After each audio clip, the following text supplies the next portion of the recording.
I'm Martin Harris, and this is my build. It is the Star Wars Death Star trench run from Episode 4 of Star Wars.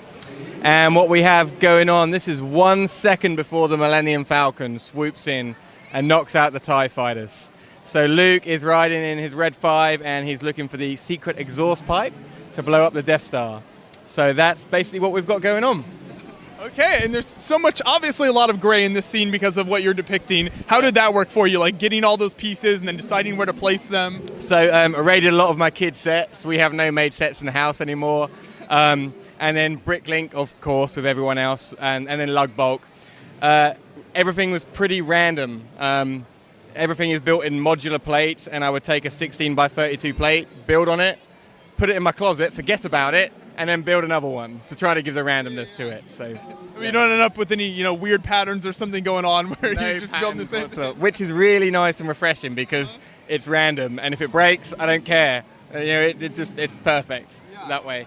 And so is this all built on plates? You kind of build up against the sides, or how did that work? Yeah, good question. I like to build modularly so I can transport, and it comes apart in multiple sections. I can show you easily how.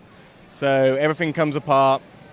And so every section is small like that, so I can transport it, stick in boxes. What's really cool though is the interior of these. It's just 16 by 16 plates joined together by Technic frames, so it's light to transport. And I pop these Technic frames off, unclip them, and it folds flat packs for storage. So yeah, I was pleased to do that. So. Yeah, that's perfect. And what inspired you to do this scene from Star Wars? Just kind of a favorite scene from the movie, or how did that work? Yeah, I was running out of favorite scenes. So this is definitely one of the ones I thought was iconic. I like to do something that people might enjoy when they walk in. And I designed it so it could be viewed. You can back up from the view and you can see the X-Wing and the TIE fighter framed. And then you walk in and you'll see more that's going on. So it's kind of how I like to build. Yeah. And you did this at such a large scale, too. I think it turned out really great. What was the toughest part of doing this for you?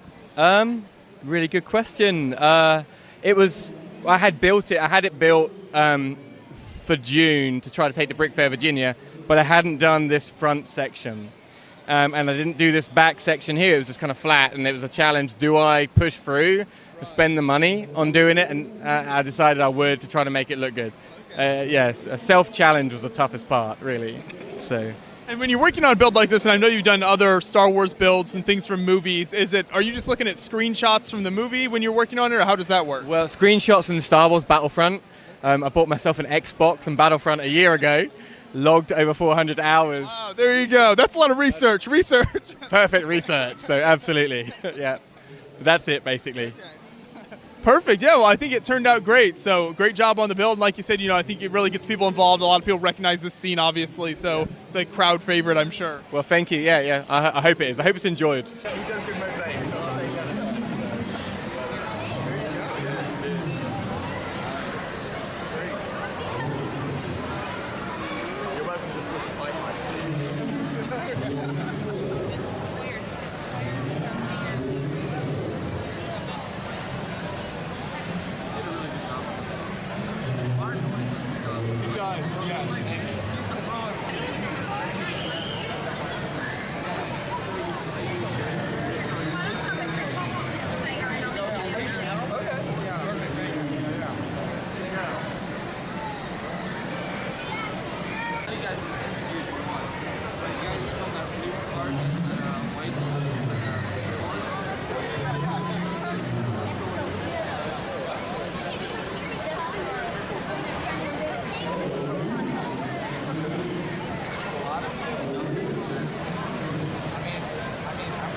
Right.